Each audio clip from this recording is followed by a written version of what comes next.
Mungkin yang nulis ngantuk. Iya. Ya, yang nulis temporary tapi setiap saat rutin. Itu kabarnya kemarin yang di media massa tuh ada beralih fungsi ke KBTR, itu gimana tanggapannya hari ini? Mungkin yang nulis ngantuk. Iya. Ya, yang nulis ngantuk. Ya, sehingga apa yang saya sampaikan itu tidak tersampaikan dengan jelas. Padahal tujuannya saya sampaikan seperti yang hari ini. Kita tidak akan merubah estetika, bahkan kita mau memunculkan kembali, merekonstruksi ulang sejarah dan budaya yang terjadi ketika waktu itu. Dan kita rekonstruksi ulang lagi pada zaman sekarang. Pelakunya siapa? Ya, kita semua yang ada di sini dengan stakeholder all tadi. Assalamualaikum warahmatullahi wabarakatuh buat semuanya. Dan IPCB Ibu Rizdiana. Ibu Rizdiana belakang. Oh, di belakang? Nggak cukup Pak. Bapak Heri? Saya Pak. Ya. Kita biar saling kenal dulu ya. Ya, silakan. Bapak Ismail? Ya. Gong Sriwijaya, PGS. Bapak Siapa? Ini.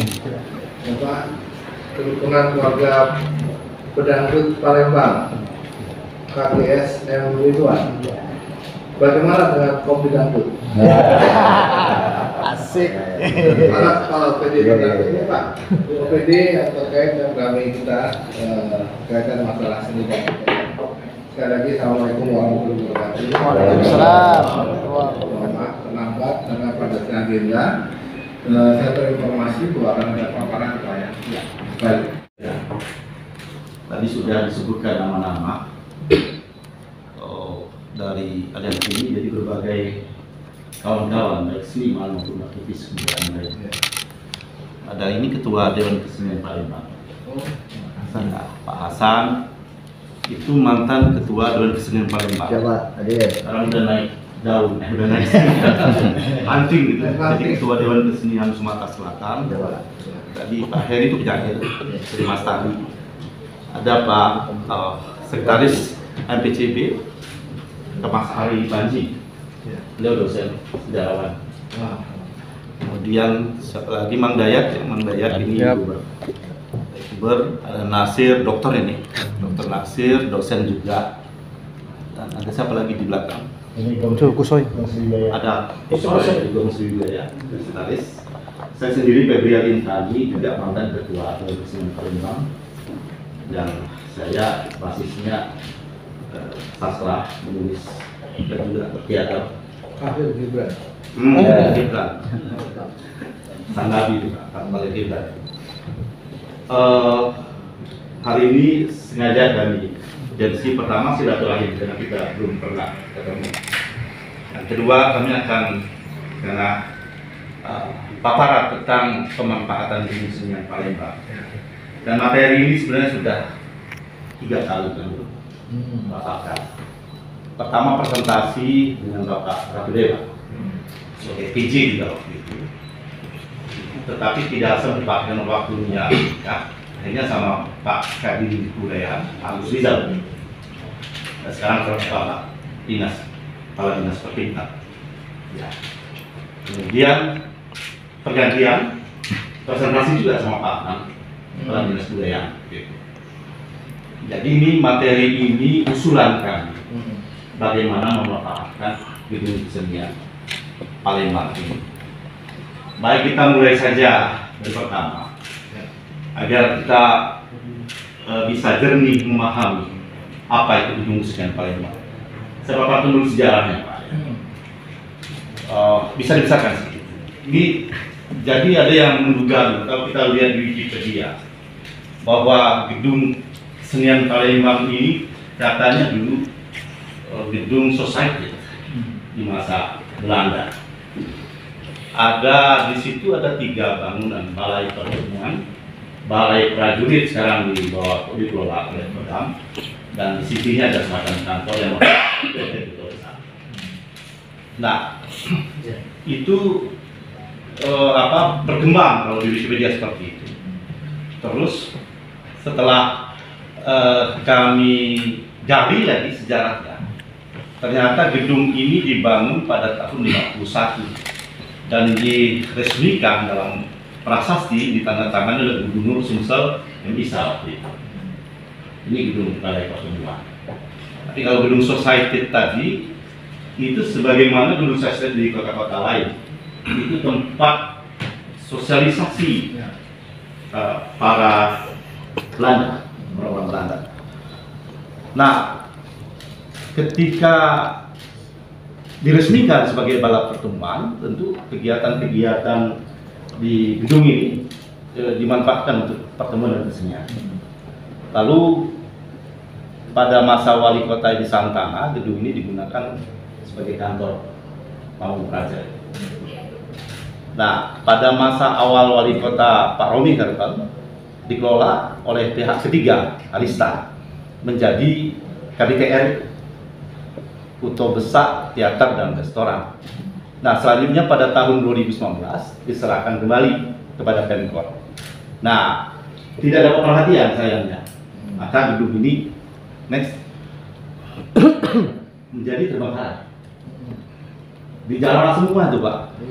Pintu-pintunya, jendela, pokoknya hancur lebur Pak.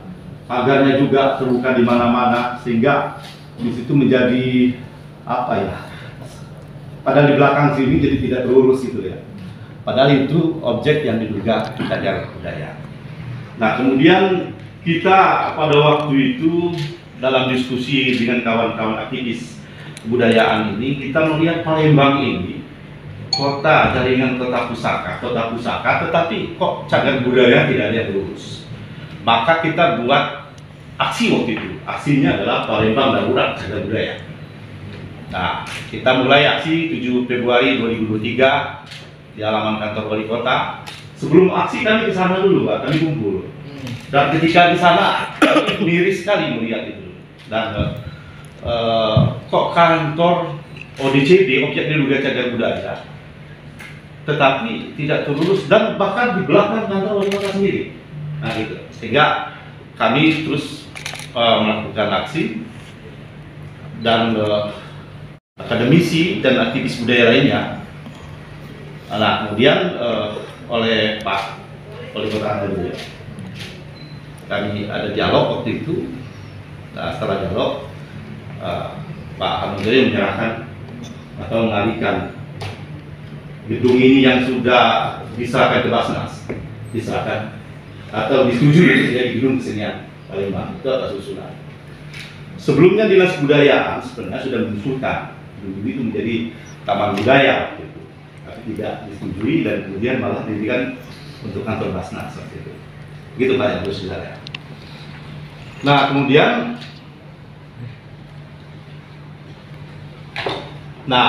perkembangan berikut, progres berikut belum perbaikan, kita udah kumpul lah senian di situ Pak. Pokoknya bagaimana itu ramai. Nah, setelah perbaikan itu mungkin sekitar 70% ya Pak ya. Karena di belakang gedung itu masih ada bocor. Dan kalau kita balik saya, di belakang masih ada bocor-bocor, isinya belum lurus dan sebagainya belum. Jadi belum layak, tapi kami sudah manfaatkan karena antusias kita untuk bagaimana dan sangat gembira sekali kita mendapatkan gedung kesenian itu dan kita isi terus dari berbagai kawan-kawan seni ya. Kemudian terus berikut. Nah, ini foto-foto kita. Jadi aksinya cukup sampai ke DPR ya. Berapa kali kita aksi ya? Beberapa kali aksi. Setahun lebih ya. Nah, inilah pelaku-pelaku yang aksi itu dulu. Terus berikut. Nah, ini suratnya Pak oleh Kano Jaya diserahkan. Surat bahwa itu menjadi ada 3 poin itu ya. Mencabut dari Basnas, diserahkan ke gedung ke Dinas Kebudayaan untuk mengelola dan kemudian menjadi gedung kesenian Palembang. Itu poinnya. Berikut. Nah, kita mengusulkan beberapa hal. Kemarin memanfaatkan gedung kesenian Palembang. Itu hal kesenian.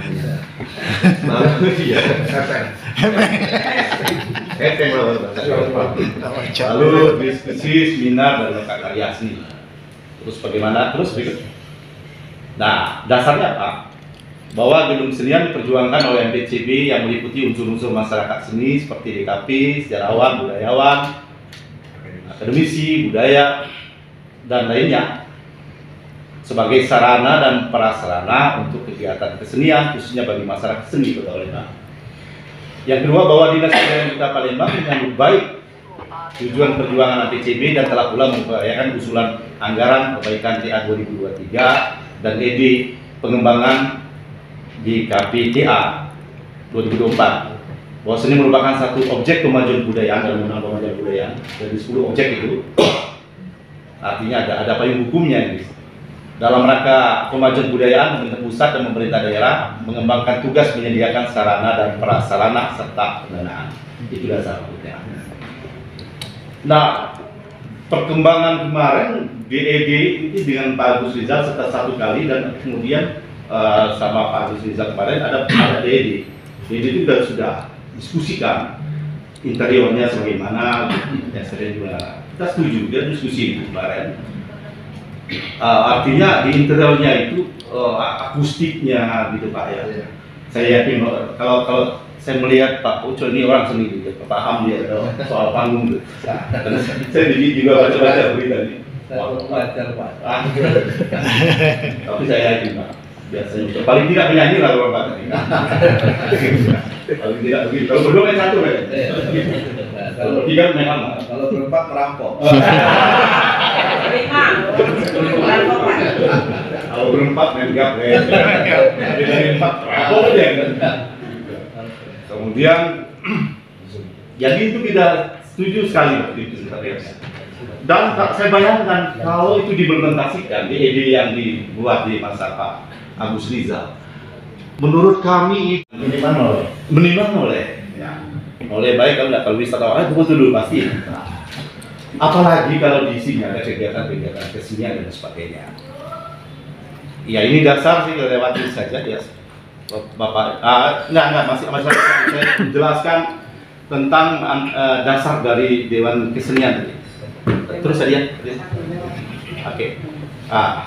Dewan Kesenian ini Pak, dasar hukumnya instruksi Mendagri nomor 5A tahun 1993. Kalau Palembang SK Wali Kota Palembang nomor 23 garis miring KPTS 59. Jadi dibentuk tahun 1999. Nah, dalam teorinya satu organisasi yang dibentuk berdasarkan undang-undang maka itu disebut non struktural.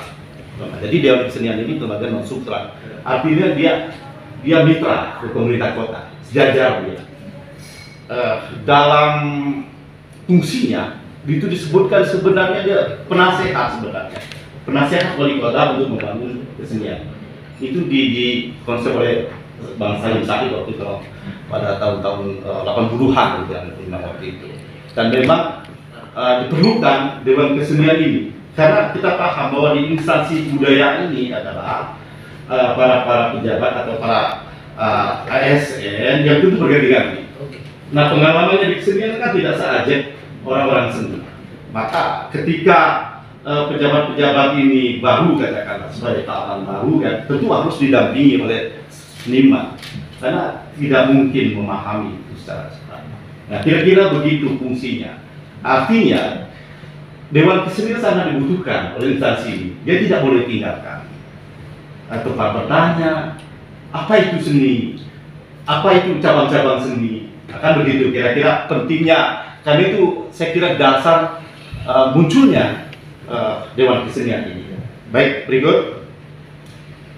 Nah, ini diperkuat lagi dengan resolusi Ancol yang kemarin dari Kongres Kebudayaan ya Didit ikut yang kemarin itu. Jadi kira-kira inilah bahwa satu mengusulkan agar ruang-ruang yang berada di sudut depan dan belakang gedung dapat digunakan sebagai sekretariat atau kantor perwakilan dinas kebudayaan. Nah, pedangdut ini karena pedangdut ini pejuang kemarin paling banyak tuh masanya dari pedangdut. Warga lokal. Jadi kalau tidak ada dangdut kita tidak goyang kemarin. Tidak goyang, tidak jalan artinya Pak. Kedua, mengusulkan anggaran biaya tetap untuk kegiatan kesenian tentu bersumber dari APBD. Saya kira ini kewajiban dari pemerintah untuk gedung kesenian dan dikelola oleh Dewan Kesenian Palembang sebagai lembaga non struktural dan mitra Pemkot dalam mengembangkan kesenian. 3, menetapkan tata kelola kesenian yang meliputi Gedung Kesenian Palembang dan Jalan Kesenian Palembang melalui peraturan wali kota. Ya. Berikut. Nah, ini dana Pak.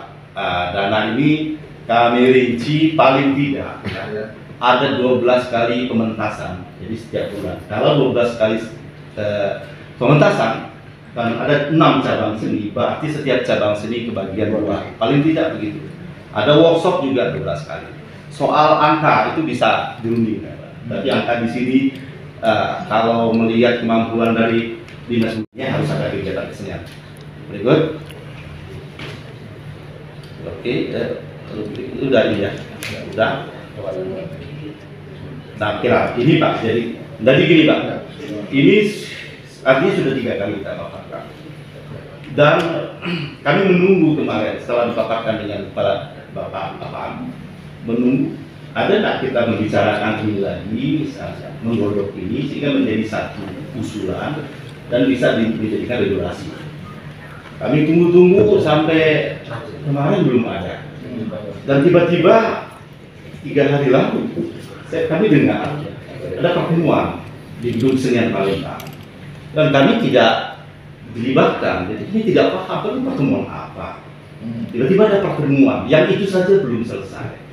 Menurut kami ya selesaikan dulu yang ini. Setelah selesai yang ini baru kita ngomong yang lain. Tiba-tiba ada seperti itu dan saya dengar sepotong-sepotong mungkin. Saya menduga waktu itu saya masih di Tulung Selatan. Oh itu mau dirubah menjadi KBTR. Lah kenapa kita kembali KBTR? KBTR milik Arista, bukan milik kita. Satu. Yang kedua mau jadi kafe. Kafe seperti apa? Jadi kami berpikir ini mungkin mau menjadi gedung bisnis, sedangkan kesenian menjadi pendukung dari itu. Kayak kami dengar itu. Maaf kalau kami salah, karena kami tidak dilibatkan. Kalau kami di situ kan menjadi tahu. Padahal kami hampir setiap hari di situ, di gedung itu. Kenapa kami tidak? Jadi tanda tanya juga. Apakah kepala dinas sudah nggak suka sama Febri, begitu? Padahal nggak ada masalah, kan? Setiap ketemu ramah, kan mau ngajak Moki Pak di sini kan. Tapi kenapa? Ini jadi pertanyaan kami Pak. Atau bagaimana? Jadi ini satu hal. Karena itu karena saya di Tulung Selatan dan saya dengar hari Senin pagi katanya mau rapat, mau menetapkan itu, malah dinas koperasi ikut mau merombak makanya saya buat rilis ke berita itu. Saya ingin ketegasan itu sebenarnya. Saya ingin klarifikasi apa sebenarnya yang terjadi dari itu.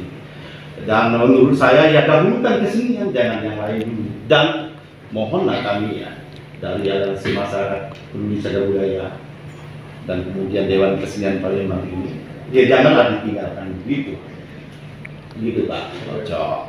Jadi barangkali itu sementara dari kami. Ada beberapa hal lagi yang akan kami sampaikan, tapi itu sementara kami minta klarifikasi dulu hal itu. Terima kasih. Landai, message-nya nggak tersampai dengan baik. Ya. Jadi Pak, yang pertama seni dan budaya. Saya belajar seni dan budaya, kebetulan saya sudah mendapatkan kesempatan tugas belajar dan lama tinggal di Jerman itu 7 tahun. Di salah satu kota yang namanya Speyer, kemudian di Mannheim, dan terakhir saya di Berlin. Semua di kota-kota kecil yang kaitkan seni dan budaya. Ketika saya berputar membenahi kota, karena penugasannya hanya membenahi kota dan aparatur, berputarlah saya ke belakang melihat gedung itu. Saya tanya pada staf, ini gedung apa? Gedung kesenian. Gedung kesenian. Ya, lalu saya berhenti. Terus saya minta tolong agendakan kapan saya bisa kumpul di situ. Secara spontan pemikiran saya langsung timbul masalah di mana kota yang saya tinggali kaya akan seni. Kalau di Jerman itu namanya Kunsthalle, kalau di Belanda itu namanya Pandat. Isinya tentang seni. Ya. Nah, lantas saya coba menelisik lebih jauh bagaimana cara menghidupkan seni ini, gitu kan. Saya masuk ke dalam, ternyata jendelanya pun sudah dicolong orang. Ya. Jangankan jendelanya, engselnya pun kita sudah nggak lihat situ. Engsel yang peninggalan Belanda dulu. Yang ada hanya di belakang. Itu pun saya yakin nggak asli, ya kan. Bahkan kemarin Pak Sulaiman itu mengingatkan kembali kepada kita bahwa dulu di depan itu ada dua simbol, tombak dan bunga. Nah itu hilang. Tombak aja diambil, berarti ngambil melebihi tombak ini. Raja, ini nggak ada. Tombaknya diambil Pak, dicabut. Nah, ini harus kita hidupkan. Kalau tadi berita atau message yang tersampaikan ke bapak-bapak semua, ke para senior yang ada di sini, itu berita tak tersampaikan dengan baik. Ya, makanya saya ketika semalam saya membaca berita itu, saya minta langsung segera agendakan bertemu. Itu satu. Tapi memang sejak awal saya sudah meminta akan bertemu dengan para seniman budayawan dari udah lama itu, udah 3 minggu yang lalu. Kenapa? Awalnya saya belum tahu itu, saya hanya mau menghidupkan dan BKB itu. Setelah saya tahu itu, pikiran saya langsung terfokus bagaimana menghidupkan, merekonstruksi ulang ya kejadian ketika waktu itu dipergunakan oleh Belanda, katakanlah nona-nona Belanda atau siapa atau sebentar, ini bukan Belanda atau 51 ya masa itulah, masa-masa itu. Tapi rekonstruksi sejarah itu harus dapat di situ gitu. Nah, saya berpikiran juga siapapun pelakunya nanti di situ pasti akan ada menorehkan sejarah walaupun itu kita kerjakan di masa sekarang. Seperti itu kan. Siapa? Ya semua yang terlibat termasuk Dewan Kesenian. Termasuk bapak-bapak semua dan kita harus ini. Makanya kita akan membuat rekonstruksi pelaku sejarah baru tanpa menghilangi estetika, tanpa menghilangi nilai-nilai yang ada di gedung itu seperti yang diceritakan tadi. Nah sekarang timbul masalah kota. Kota itu memang berkewajiban membina Pak, betul kan? Membina, jadi apapun yang tadi Bapak usulkan itu merupakan kewajiban kota untuk membina karena ada dewan di sini. Sekarang persoalannya adalah bagaimana supaya ini bisa hidup kontinuitas dengan adanya pementasan itu. Katakanlah pementasan itu atau pentas-pentas seni itu ketika hari-hari akhir pekan, ya kan? Lantas hari-hari biasa, bagaimana? Apakah akan didiamkan gitu? Pasti akan rusak lagi. Nggak mungkin itu, ya kan? Kitab kemarin itu konsepnya bagus nih yang disampaikan oleh Pak. Apa itu saya setuju itu konsep apa? Pembenahan itu. Bahkan kemarin ada yang mengingatkan tuh Pak, lantainya itu kalau asli jangan sampai dirubah. Ternyata lantainya udah nggak asli, sudah bukan bawaan asli tahun 51, ya kan? Nah itu kita rekonstruksi ulang. Nah kemudian bagaimana cara menghidupkan event di situ selain hanya menghidupkan kesenian setiap akhir pekan, kita juga membolehkannya ada di hal atau di balai itu adalah untuk mementaskan lukis, pameran lukis, ya kan? Terus bagi anak-anak SD, anak-anak kita SD, SMP, SMA, kita beri juga kesempatan untuk apa? Untuk menghidupkan kembali budaya-budaya Melayu. Belajar saja, belajar berpantun, belajar menari, itu harapan seperti itu. Nah, kalau di situ sudah ada kerumunan orang, sudah ada timbul aktivitas namanya komunitas, pasti dia akan dahaga, ya kan? Selain hanya membawa minuman sendiri kata seperti itu, saya tidak ingin terjadi di situ adanya pedagang-pedagang liar. Itu pasti akan merusak estetika. Kita akan ciptakan itu bagaimana di situ juga tersaji untuk melayani para ini yang peseni-peseni ini dan juga yang latihan seni di situ. Apa salahnya kalau itu setiap hari kita misalnya setiap sore dibuka ada latihan tari, ya kan? Latihan kesenian lah semuanya di situ. Nah kalau udah ada kerumunan, biasanya kebiasaan kita orang timur ini ya, kebiasaan orang timur itu makanan itu mendatangi. Kalau sudah masuk, Pol PP-nya lemah, keamanan kita lemah, habis sudah hancur lagi, ya kan? Kumuh lagi. Nah kita tidak ingin seperti itu. Saya setuju Pak, kalau tadi misalnya ada kantor gitu ya, nanti tolong dibicarakan lagi untuk ada kantor bagi dewan kesenian ada di situ. Tapi benar-benar kita sama-sama tanggung jawab. Kota memberikan tanggung jawab pembinaan, dewan kesenian bertanggung jawab bagaimana menghidupkan itu. Misalnya kita kerjasama dengan Salihara, ya, Gunawan Muhammad dan teman-teman yang ada di Pasar Minggu. Itu tempat biasa, dia nggak ada nilai sejarah sana kan. di hamparan dia bangun bisa menjadi kumpulnya para peseniwan di situ, ya kan? Tahu kan? Yang masuk ke dalam. Nah, kita nyaman di situ semua.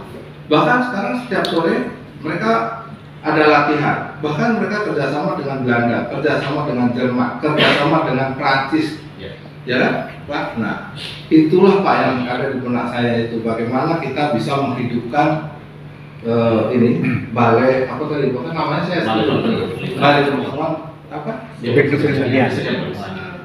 Bukan maksudnya itu Pak Sulaiman balai anak. Nah itu. Kalimat itu harus penting, gitu loh. Kan itu. Jadi ya, jadi tidak semata untuk komersial, gitu loh. Nah kebetulan kita punya UMKM, ya kan? UMKM ini dan itu juga selektif banget yang masuk situ. Bukan semua langsung masuk blok, enggak juga. Kita sesuaikan estetikanya dan sesuaikan pemanfaatannya. Walaupun UMKM sedang kita perjuangkan juga ada tempat yang lebih strategis lagi, tapi tidak menutup kemungkinan itu semua bisa berputar dan semua yang ada di entitas kota ini bisa saling mengisi, gitu Pak, satu sama lain. Gitu. Tapi poinnya saya ingin di situ tidak ada kevakuman kegiatan. Nah ini tugas berat kita bersama. Program harus jalan. Kalau masalah biaya nggak masalah, memang itu tugas kota untuk membiayai, untuk membina, memberikan pembinaan. Tapi program nggak boleh berhenti. Artinya Dewan Kesenian dan kita pemerintah kota berkolaborasi bagaimana bisa mendatangkan ya seluruh seni lah yang ada di dunia ini gitu. Kalau perlu tumpuk-tumpuk di sini secara bergantian ada jadwal sehingga padat sekali jadwalnya gitu. Nah ini momennya, momen menuju akhir tahun, momen menuju Agustus, ya kan? Inilah momen itu Pak. Mari kita sama-sama kita wujudkan itu tadi. Saya bukan orang yang tahu benar tentang seni tidak, tapi saya pencinta seni dan saya senang belajar sejarah, gitu. Nah, saya pikiran saya itu saya sederhana saja. Saya mau kalau kita lihat di, nggak usah ke Eropa, lihat di Google aja kan ya. Lihat gedung-gedung kesenian kayak kecil-kecil di kota-kota kecil di Eropa kan, di kampung hidup sejarahnya ada. Kalau kita kehilangan sejarahnya, kita konstruksikan ulang apa sih? Atau susahnya nulis katanya yang kayak Bapak sebutkan dari awal tadi. Pada tahun 1951 gedung ini. Jadi begitu anak-anak kita datang di situ, kita melihat, baca, oh ini dulu gini, oh ini dulu ini. Nah, siapa sekarang yang merekonstruksi ulang nih? Ya semua, Dewan Kesenian, pemerintah kota, dan para sponsorship yang peduli terhadap ini. Kebetulan Pak izin kemarin saya mengundang beberapa mitra kerja yang bisa kita ajak gandeng. Begitu kita paparkan Pak, memaparkan ini sama Bu Ati, mereka langsung setuju, ya kan? Langsung Pertamina, ya kan? Nah itu. Nah memang, mohon maaf, kemarin kami belum menyertakan bapak-bapak semua. Saya ngomong kepada Pak Afan, kan? Kita dulu sendiri, karena saya juga bingung tuh apa ini kok nggak nongol-nongol mana nih bapak-bapak semua kan? Ternyata setelah kita adakan pertemuan kemarin, baru kalau sebenarnya di koran. Nah ini berhasil pancing saya setuju Pak, semuanya 100% setuju apa yang dilakukan, tapi saya minta tolong banget jangan sampai itu jadi vakum. Kalau itu vakum, ada mobil masuk, gerobak masuk, bakso masuk, habis nggak ada sejarah. Akan terjadi seperti tim sebelum direnovasi. Itu nempel semua jualan itu enggak. Nah saya minta nanti di situ harus tegas juga, nggak bisa. Bukan membeda-bedakan, tapi kita menjaga supaya estetika ruang sejarah dan budaya itu tetap ada, gitu, tetap nilainya itu tetap terjaga. Siapa yang menjaga ya kita, gitu. Kita semua. Nah ini sejarahnya jelas. Ini 1928. Ini orang bule kalau baca begini aja udah seneng banget Pak. Ya kan? Narasinya susah banget, ditempelkan di wall, di dinding gitu ya. Ditempelin gitu terus direkonstruksi ulang. Nah ini menandakan bahwa kita itu benar-benar pecinta seni dan juga menghargai sejarah gitu. Mungkin itu Pak dari saya. Ya, saya terutama konsepnya tidak ada masalah melulu bisnis, tidak, tapi mengutamakan nilai sejarah, nilai seni. Nah kita bersama di situ, kita isi di situ gitu. Nah program ini harus jalan terus, nggak boleh setelah nanti dibangun bagus, kita ada yang berkantor di situ, akhirnya tempat pertemuan biasa saja gitu. Enggak, ini harus yang benar-benar harus yang hidup. Harus ya kita mulai dulu dengan apa, bahwa gedung kesenian ini benar-benar bernilai seni, bernilai yang ya prestis terkait dengan seni Melayu, banyak banget itu, ya kan? Orang kalau ini dijual dengan apa namanya tagline, dengan info-info yang menarik, dibantu rekan-rekan pers, semuanya pasti semua tertarik akan datang ke sini, walaupun gedungnya cuma kecil, gitu loh. Tapi nilainya, coba Bapak lihat itu kan kita semua tahu, Bapak lebih paham daripada saya. Ketika kita masuk ke situ, melihat band yang di depannya itu udah, ini pandangannya apa? Ya, view-nya itu udah bagus banget gitu loh. Tinggal dikemas saja gitu. Itu Pak dari saya. Jadi ya kemarin itu kami baru tahap awal, tapi tahap itu kami harus melaju terus Pak, melaju terus. Nah dengan pertemuan ini, nah nanti kita bersama-sama, ya kan, coba nanti lihat lagi Pak Afan, Bu Ati, bagaimana masalah studi yang disampaikan oleh bapak-bapak semuanya, senior-senior ini, agar supaya benar-benar bisa mengakomodir pemikiran masing satu sama lain, ya. Tidak menjadikan benturan satu sama lain. Itu yang paling penting. Program itu paling penting. Kalau bangunnya sih gampang, sudah jelas ada, ya kan? Bangunnya sih gampang. Programnya masing-masing. Misalnya bulan ini adalah pameran lukisan, ya kan? Lukisan. Mungkin orang sini bisa bagaimana sih Van Gogh, ya kan? Bagaimana sih Picasso, ya itu kan tingkat-tingkat elit kan ada tuh, semua dari tingkat dasar sampai tingkat elit. Mungkin itu, ya, Pak Ketua. Jadi Bapak itu begitu, set up-nya begitu tinggi. Kalau kita melihat tadi ya, seleranya tinggi. Saya kira sama pemikiran kita kalau ketemu seperti ini, dan Bapak lebih maju sedikit lah. Kami ingin sebenarnya di setiap sudut itu kemarin ada latihan. Jadi kota ini Pak, kota Palembang ini sudah sangat lama memberikan semacam gedung kesenian.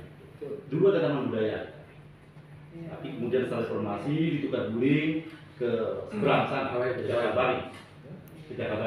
Dulu ada taman budaya, taman budaya di PS sekarang. Palembang Square sekarang. Nah sejak itu kegiatan kesenian kita menjadi menurun. Nah, jadi kita sudah berapa kali sebenarnya mengusulkan, saya sendiri barangkali udah 30 tahun lebih kesenian di sini. Itu mengusulkan seperti ini, dan beberapa kawan-kawan pelatih seni di situ itu ditegur oleh orang yang di situ. Siapa yang di sana? Malah tidak dibolehkan karena katanya tidak ada izin dan sebagainya. Nah itu kan soal latihan saja. Saya kira tidak ada masalah soal latihan. Dan kemarin saya ngomong sama Pak Afan. Pak Afan, ini kan belum ada regulasi dan lain-lain, kan memang belum ada itu. Pak Afan kan nggak boleh nggak boleh tarik dana dan segala macam.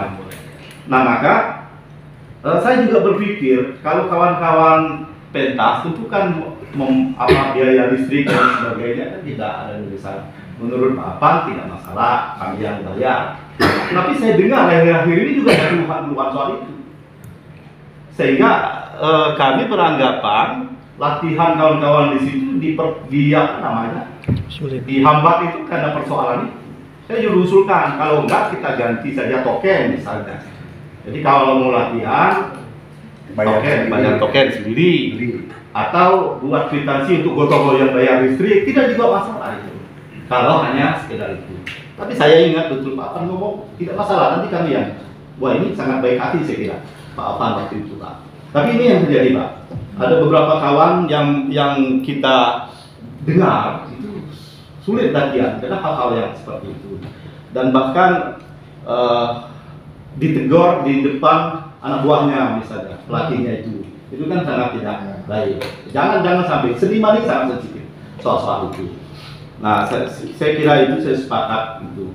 Nah, masalah tadi satu hal lagi ini mumpung juga kesempatan. Jadi, kalau tadi saya kira tidak harus ketemu soal itu satu hal. Yang kedua, saya mengoreksi Pak Afan. Pak Afan sepertinya tidak terlalu akomodatif dengan kami, tidak partisipatif. Beberapa waktu lalu misalnya festival museum, saya melihat judulnya itu hikayat Kota Darussalam, tapi kami tidak melihat hikayatnya di mana ada hikayat, kecuali fashion show. Kota Darussalam ada 3 misalnya, ada Aceh, ada Brunei, ada Palembang. Yang mana yang kita tunjukkan? Palembang Darussalam kah atau apa? Ada nggak ciri Darussalam? Ada hikayat? Saya mau kritik waktu itu. Kok Bapak ini apa mau gagah-gagahan saja soal judul, tapi isinya tidak ada. Isinya jauh panggang dari api menurut saya. Itu yang kritik. Yang kedua, terkesan tidak menghargai tokoh Palembang. Tempat duduknya di belakang tertutup oleh para pendokumentasi, meskipun disebut tentang Sultan-Sultan Palembang. Tetapi tokoh Palembang itu penting, dia simbol dari Kesultanan Palembang Darussalam. Saya pernah tulis itu, bahwa warisan yang Sultan Palembang ada 3 hal. Satu, warisan genealogis. Kita identifikasi ada Raden, Mas Agus, Mas, Agus, dan beberapa diaspora lainnya atau kerabat Palembang. Inilah suku inti. Kalau di Jakarta adalah Betawinya, dan itu harus diurus oleh pemerintah kota. Kalau tidak diurus oleh kota, mana lagi? Karena suku Kumring diurus suku Timur, semua diurus Pagalam, Lahat, dan sebagainya. Suku Musis, Kayu, gitu ya. Nah, pemerintah ini harus gitu. Kalau kita tidak menghargai mereka, kita historis. Kita tidak menghargai budaya. Warisan kedua adalah kebudayaan yang kita pakai sekarang. Ada kebudayaan Kesultanan Palembang Darussalam. Agama kita anut, agama Kesultanan Palembang Darussalam. Pakaian-pakaian, Pak Sangko dan sebagainya, kuliner dan sebagainya. Karena itu kita harus hargai. Kita itu harus diurus berupaya. Ketika waris politik adalah pemerintah kota. Karena kota ini dulu kesultanan, adalah sultan-sultan. Setelah selesai 1821, Pak, ini Sultan Bandar dulu diasingkan ke Ternate. Terus 1823 dikuasai oleh Belanda secara penuh, Hindia Belanda menjadi Belanda. Itu terbengkalai. Tahun 45 kita merdeka, tidak ada niat untuk membangkitkan identitas Kesultanan Palembang Darussalam. Kita pakai Palembang Jaya, Sriwijaya yang sayup-sayup. Identitas apa mau di Sriwijaya? Pak Ridwan Saidi bilang, Kesultanan Palembang tertutup kena identitas Sriwijaya. Yang paling dekat dengan kita dan inherent dalam diri kita, melekat dalam diri kita, itu Kesultanan Palembang Darussalam. Dan identitas ini dimunculkan oleh kota ini. Kita punya moto selain Palembang Jaya misalnya, ada di Pangku saat dinuju, itu nggak muncul. Karena itu kami usulkan kemarin tari sambut berbasis Kesultanan, bukan Gening Sriwijaya saja maksud saya kan gitu. Nah ini Pak, jadi banyak hal sebenarnya. Dan kemudian perlu dicatat juga bahwa di Dinas Kebudayaan itu ada pokok pikiran kebudayaan. Salah satunya saya yang mengerjakan itu. Ada Dapobu. Pokok pikiran kebudayaan inilah berdasarkan undang-undang menjadi dasar untuk membangun kebudayaan di Palembang. Harusnya perhatikan juga Pak. Karena itu Pak apa? Kami berharap betul. Tolong konsultasi terus sama kami. Jangan tinggalkan kami. Gitu Pak. Nah jadi yang kedua ini saya berpikir, saya curiga ini Pak apa mau jalan sendiri atau apa ini? Begitu Pak. Di ACB waktu itu penyerahan sertifikasi kebudayaan, di ACB nggak diundang ikut ACB. Seharusnya ini diundang sebagai orang yang merekomendasikan. Sultan pernah diajak di foto, nggak diajak foto. Jadi saya sangat tersinggung seperti itu. Oh ini Bapak mau sendiri. Nah, ketika kejadian kedua, kecurigaannya bertambah. Jangan-jangan Bapak mau sendiri. Oh gitu Pak. Betul. Saya jujur saja. Karena nggak sering ketemu aja. Bukan nggak sering, tidak pernah mengundang Pak. Kalau tidak diberi surat audiensi, nggak ada audiensi kita. Tapi mau undang kami Pak. Kami siap, nggak perlu pikirkan biaya kami nggak perlu. Kami tidak pernah minta tolong. Asal budaya Palembang ini maju, kita siap. Kan gitu. Jadi kita sudah cocok. Salihara saya tahu yang malah bikin perasaan tidak malah bisa bikin. Nah dia menganggap gubernur itu cuma 2 kali. Yang mengambil, yang bangun tim dan lain-lain. Saya kira kita seperti kira Pak PJ dan saya bersyukur. Kami bersyukur sudah bisa ketemu Pak PJ di sini dan sekali lagi Pak, mari kita rapatkan barisan untuk membangun kebudayaan. Tidak, jangan tinggalkan kami. Kalau gitu ya kita akan terjadi lagi prasangka. Ya. Gitu. Mungkin ada yang lain. Semua pegiat seni harus dicas dulu punya program tahunan. Ya, dari seluruh bidang seni Pak, termasuk pameran, lukisan dan lain sebagainya. Kemudian informasi kepada publik. Kemudian masalah pengelolaan mungkin ini pengelolaan ini kalau saya mau pengelola itu harus ketat nih Pak. Ini nggak bisa sembarang orang gitu. Artinya orang yang punya talent benar-benar menjiwai, mencintai gedung itu, gitu ya. Sudah bagus-bagus, kita harus dikelola dengan bagus dan profesional. Mulai dari satpamnya atau pol pp-nya yang ada di situ, ya harus tahu bahwa ini yang dijaganya adalah gedung seni. Gitu. Ini gedung seni. Kemudian nilai seni, memberlakukan wisatawan dengan ini kita latih nanti semua, ya. Murah senyum, ya pol pp yang harus cerdas terus suka tendang-tendang orang, ya kita ubah wajahnya suka senyum terus. Kumanis. Benar itu Pak. Ya, PP pariwisata. Oh, benar. Benar. Ini ada Pak Kasat ya. Benar, Pol Pariwisata. Khusus ada 1 unit pol pp pariwisata. Mantap. Kerjanya cuma senyum. Kalau marah lagi. Iya, tapi jangan hanya senyum, gerobak didorong masuk kasih. Buatnya harus marah itu. Kalau bisa ada yang bisa berbahasa Inggris. Iya. Bisa. Bahasa Inggris kita yes, no, or yes, apa itu. Yang penting bisa itu. Yes, alright. Bisa lah ya. Baca ya. Iya. Jadi itu ya. Kemudian masalah programnya sangat penting. Saya konsentrasi di situ Pak. Ya. Agar nanti Bapak kalau tadi anaknya ngomong begitu, besok Bapak ajak lagi anaknya ke situ. Nah, nama Bapak sudah ada di sini itu. Wah deh, bangga Mak El. Apalagi batu cincin ya Pak, batu cincin ini. Ya. Nah, masa kita bikin Pak nanti semua. Ini harus kita narasikan sih. Iya. Selama ini Pak Pang jalan sendiri. Dan kalau jalan sendiri terus terang kalau ada kekeliruan kami kritik. Ya. Bisa dibantu Pak, kerjasama saja Pak. Karena itu salah satu bentuk kami mencintai budaya, bukan tidak senang sama lama. Tapi kalau Pak Pang jalan kami kritik. Tapi Pak Abang sering jalan sama istrinya.